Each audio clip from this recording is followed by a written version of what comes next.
This is the On the Pony Express podcast. In-depth SMU football. Hosted by Billy Embody. Brought to you by Epic Estate Wines. Walking strong on the Pony Express. A weekly segment with SMU alum, owner, vintner of Epic Estate Wines, Bill Armstrong. Epic Estate Wines. World-class wines from Paso Robles wine country. Learn more. Epic. EPOCH. EpicWines.com. And now your host. Billy Embody. 1, 2, 3. Let we go.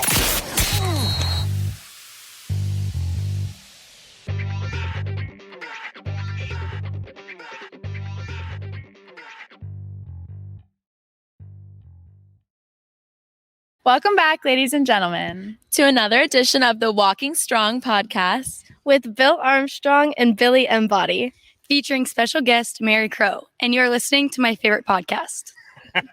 Mine too. Yes, absolutely. Thank you so much, ladies. Thank you, guys. Thank you. Go to school, learn something, would you? What movie was that in? They said, go to school. Joel, learn something. It's in whatever. It might have been I'm sorry. Your generation. It was the original Tom Cruise movie, whatever it was. We should know. Okay, Yeah, so we have a fun podcast today. Yes, I'm we do. psyched to meet Mary. We're going to call this podcast the special edition of There's Something About Mary. It's perfect. Surely you guys know that movie, right? Yes, I mean, I do. So let's introduce some wine. Yes. So here's what I'd like to have the flow of the show.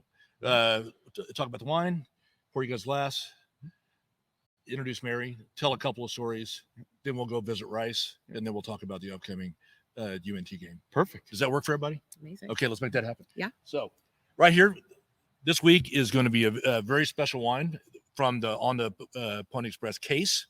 It is called our Estate Blend. Yes. It is an awesome red wine. It's the first one I've ever tried. Is it the first one you ever First tried? Epic I tried. It is a great blend. Thank you. It's kind of our what we call our house blend because it's a lot of the wines from our vineyard. So we have Syrah, Grenache, Mourvedre, some Tempranillo, a little Carignan, and a little bit of Zinfandel. So it is a phenomenal blend. We know SMU's big moment when we got into the ACC. Mm-hmm. So we had one of our first epic moments. It was in 2013. It was our third ever vintage. The Estate Blend was rated top 25 in the world by Wine Spectator. That was our getting into the ACC moment. So anyway, for that epic story. So anyway, let's cheers. Cheers. Cheers, guys. Thank you for having me. I'm so glad you're here, Mary. Yes. Mary says she's got a meeting, an important meeting, so she's only going to sip the wine or maybe even like spit it out, which is fine. That's fine. No. I get it. I don't have to go to a job. Do you, Billy? Oh my gosh. This is my job, right? Isn't it? amazing. There you go. I love it. Wow, this wine tastes fantastic. Okay, so let me tell you. So Mary is the new head of Spirit here at SMU, and she is super high pedigree. She's SMU Theta class of 2013. Correct. Yes. And former Dallas Cowboy cheerleader. Yes. And you guys, I'm sure, in Mustang Nation have noticed the vast improvement in Spirit just in the last year, because you've only been involved really for just over a year. Yeah. With Yes. us. Yeah. Started August of last year. Yes. Yeah. So let me tell you how I met Mary, because it's a great story. So I was at the SMU TCU game 2 years ago. Mm-hmm. I was on the field, when I had better relations with Sonny.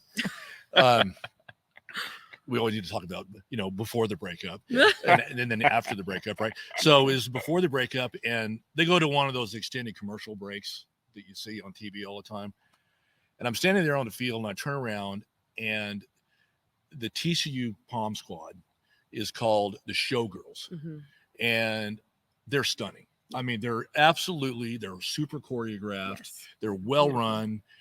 I would say top 3 programs in the country. Definitely, yeah. Yep. I mean, what would you put in the top 5? Would you say USC's famous, right? USC is very famous. I put Clemson up there. They have a beautiful, beautiful Pom squad. So there's a handful, but TCU has always, in the especially last decade, has been really high up there. Well, I turn around and I'm looking at the Showgirls, and I'm just going, damn. And so I'm looking for somebody who's in charge of it. Mm-hmm. And so I see this gal looking up at him, and I walk over to her and I go, "Hey, are you running this Pom squad?" And she looks at me And she immediately covers her name tag because she's like, who's this bald-headed 60-year-old creeper coming up to talk to me? Oh my And I go, listen, how did this come about? And she said a great story about how when TCU went to the Rose Bowl, I think was it 2011, their breakout game against Wisconsin? Mm-hmm. Was that when it was, 2011? And they apparently did not have anywhere near the Spirit squad that Wisconsin had. And Emma tells the story, but there was some guy in the owner's box or the athletic director's box, a rich oil guy. Does that sound familiar? This said, this is not right. We got to raise our game. Yeah. And so he funded it, and then the Showgirls were born. And so I convinced Emma to give me her digits. I said, look me up online. I am not a creeper. I'm actually involved with SMU in a big way. Anyway, she called me the next day, and she said, okay, you're legit. She goes, I have just the gal for you. One of my best friends, one of a fellow dancer of mine at on the Dallas Cowboy cheerleaders. Yep. And so we had lunch, the three of us. I met Mary. Yep. I laid out the vision that my wife and I have for the Spirit Squad, because listen, I think we need for the SMU game day to be great, all the way across the board. Band, music, cheer, pom, food, concessions, and then of course the product on the field. Right. And every one of them would need to be, in those days it was P5 ready. Right. But now it's ACC ready. Exactly. So anyway, Mary, you want to tell them just a little bit about what you've learned, the cheerleaders and blah, blah, blah. Yeah.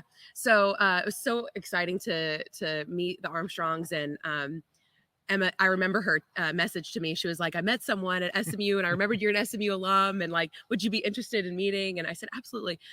So then, about a year later, I actually was brought back to SMU.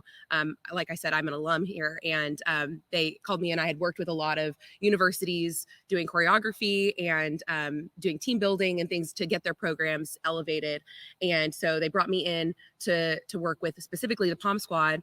And then in the fall of last year, I interviewed for this job, and then the rest is history. So I'm really grateful to be a part of it, especially right now, because I keep telling our teams there are more eyes on us than there have ever been before. And you have a big job here. No, it's a lot big of responsibility. job. I mean, like I bet you when you go and watch a TCU game, the eyes are on the Showgirls. Yes. Yeah.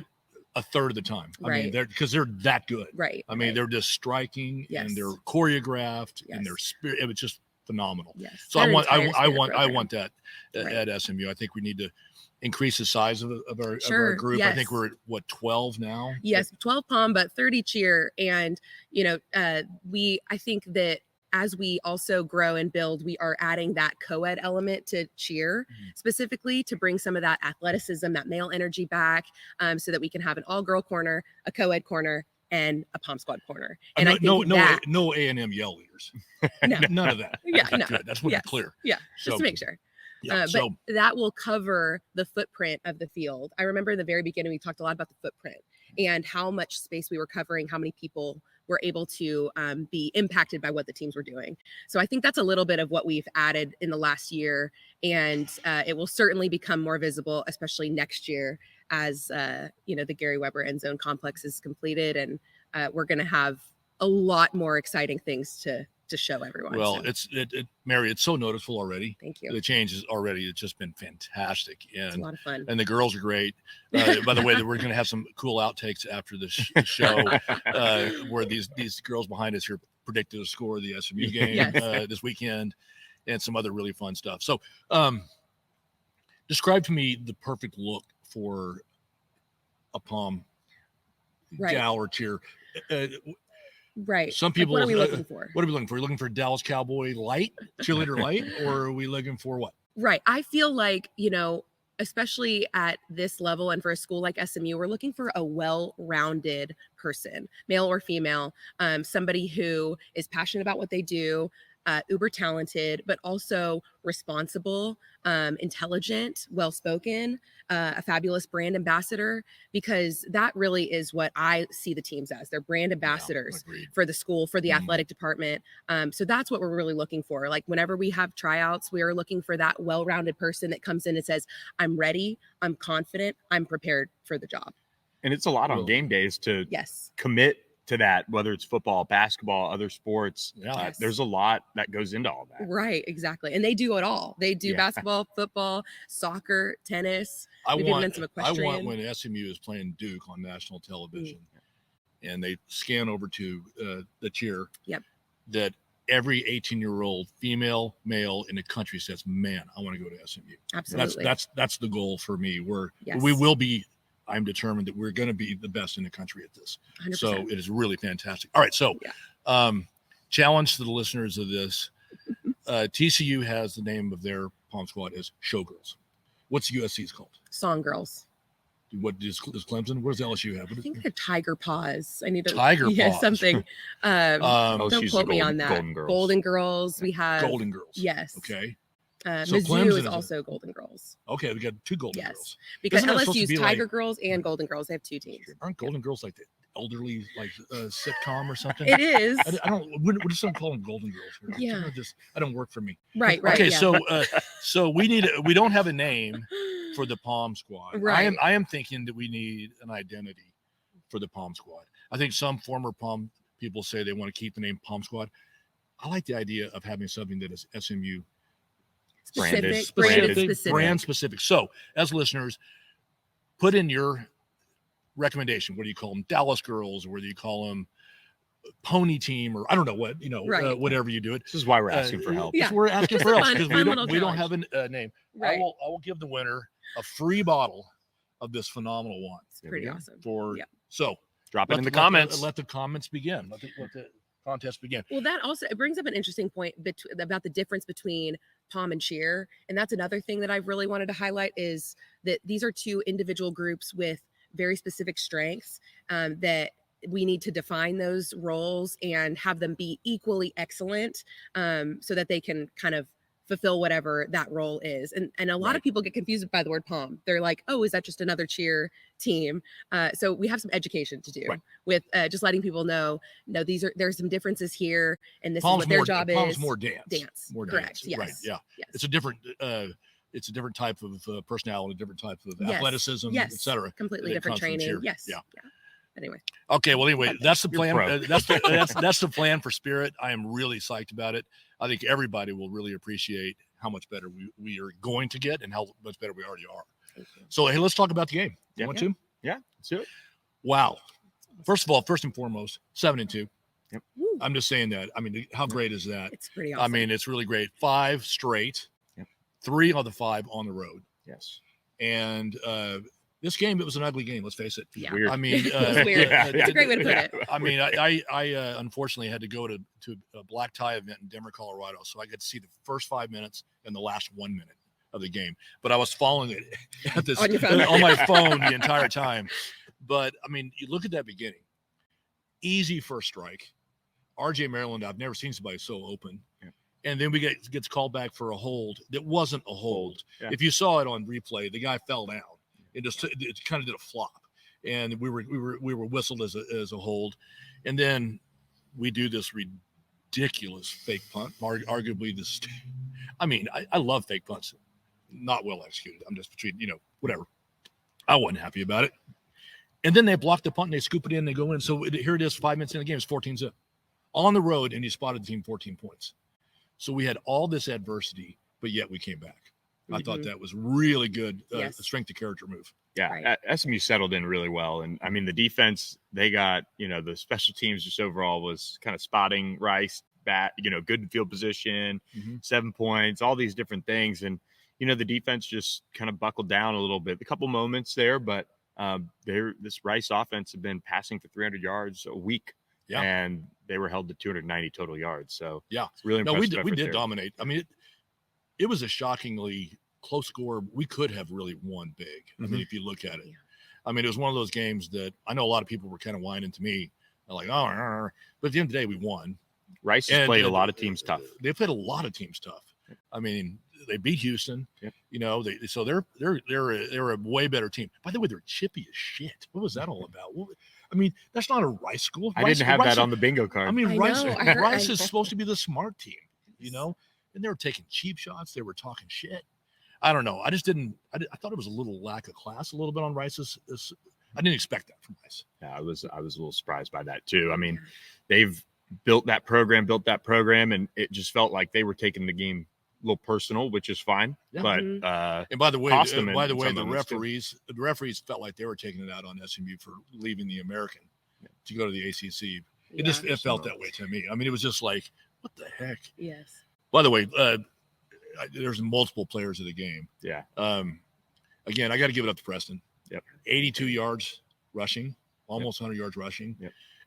A great game passing. Yep. There was multiple drops, but he still did really well. But then he got almost knocked unconscious in the beginning of the fourth quarter. Scary. I mean, it was a hit, right? I wish he would have taken a slide. Yeah. But like he said to me, he said, you don't slide in third down in a tight game in the fourth quarter. Well, that's the way to get hurt. So anyway, but Kevin, man, he came in. He's clutch. He is clutch, isn't he? I mean, I love it. Isaiah with the big pick again. That was massive with a hurt shoulder, wrestling it away. Oh, I didn't realize he had a hurt shoulder. Yep, a little stinger. Oh, is that right? Yeah. Wow. So anyway, it was again just a game that I'm really proud of it. It was a gutty win. You got to win some of those. You got to win some of those. Yeah. And every great school. I mean, Georgia's had a couple of games this year. Auburn. Where you're kind of like, they won. And they're undefeated. They're number one still. Yep. But they don't go out there and just dominate every week. Yep. So anyway, let's look forward to Friday. Yeah. Love the kickoff time. 8:00. Oh, I love it. Hope everybody sleeps in Friday morning. Way better than 11 a.m. Yes. Right. Agreed. Yeah. Agreed. You can get there and you can have a beer and you can have a dinner and makes for a much better boulevard. Way better boulevard. Take a little half day. Exactly. Yeah. Yes. Yeah, I mean, we have the best boulevard or best, pregame in the country, but when you have to do it at 8 a.m. Right. When it's pouring. Pouring last game. Yeah, no kidding. So anyway, UNT's better than their record. Yep. And they are getting better each week, feels like to me. Yeah, they're playing really, really tough. They've got statistically the best offense in the American, statistically the worst defense pretty much in the country. So by the way, see. Talking about rankings, have we ever, as SMU, been in the top 10 in scoring and also the top 10 in stingiest defenses? You were around in the 1980s. You might have to answer that. I mean, but we're averaging 40 a game. Yeah. And then I think we're averaging giving up 15 or something like that, which is, I think, 9th in the country or 10th in the country. Yeah. I mean, that's solid. Pretty darn good. So, they're really good. So, UNT, I'm expecting to have a big game offensively this week. I think the defense got their feelings hurt last week. I think they want to reestablish themselves. Yeah. So, I'm going to go pregame SMU by 20. What's the line? It has grown to 17 from about 12 last I saw. Okay. So good. What do you think? I'd say about the same. I was going to give them more. Our girls are really confident. So they're around the campus. They're feeling the vibe around the players. Like they know. I think it's the last matchup between SMU UNT. It's the lone conference game between them. Oh, that's true. I think SMU's a little motivated to bounce back from last week, and especially defensively. I've been on not a streak, but it's been pretty safe to pick about 47-13. I'm going to go 47-17. Wow. Nice. Yeah. That's pretty close. We had someone who's really close to your guess. I have confidence. I have a lot of confidence in whether it's Preston or whether it's Kevin playing this week on Friday. Preston's still underneath the concussion protocol. Yeah. That sounds like a movie. The name of it, like a Robert Ludlum movie or something. The concussion protocol. But I mean, he tells me that he feels well, but it's the rules are the rules. They've got to follow. They got to protect him. Hey, by the way, James Prochet now is a Cleveland Brown. Yes. Everybody, hello. Amazing. His first game. The walking strong bump. There you go. Dickerson's going to get signed by somebody next. If you look at Eric, he's still got some miles in those legs. Oh, yeah. Eric, he's that tough. But Prochet signed with the Browns. I've never been a Brownie fan until now. Yep. Right. So I'm pumped. Gotcha. And Cortland Sutton's crushing it at the Denver Broncos. And Rasheed, Up until Stroud had his amazing game for Houston, could have been up for Rookie of the Year. I mean, he is that good. I think Rasheed played the most snaps. I think I saw it on Twitter. The most snaps out of any of the Kansas City wide receivers. Wow. 70%. I think I saw that on Twitter, so it's got to be true. Unbelievable. Yeah. All right. Well, listen. Beautiful wine. This wine is So just ridiculous. Yeah. I mean, the acidity to it, and you don't have to. No, I'm comment. See, I was going to have to. It's that good. I almost wanted to ask for her ID before, just to make sure make she was legal. I would like that. Yeah. I'll accept that. Yeah. So this wine is incredible. If we win, we've earned it. Mm-hmm. Deserve it. Yes. And if we lose, we need it. But here we go. Pony up. Cheers, guys. Pony up. Thank you, Mary, for stopping in. Thank Bill. you for Mary. having me. Awesome. Yeah, Thank yeah. you so First much. time since journalism class back I know, at right? SMU. Yes, Yeah, back in the day. Same SMU class. was not this good. It was back when they a were very still, different. We had a great boulevard going, but it was a very different ball game happening. Yeah. So, cheers, guys. Thanks for Cheers. listening to this edition of Walking Strong with Bill Armstrong, Mary Krow. I'm Billy Embody. We'll catch you next week. Thanks for listening to the On the Pony Express podcast with Billy Embody. Follow us on your socials on X at SMU-On3 and on Instagram at On3SMU. And keep it locked to OnThePonyExpress.com for more coverage.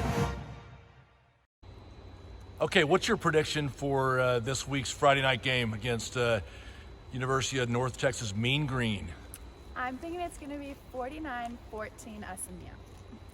Definitely 42-7 SMU.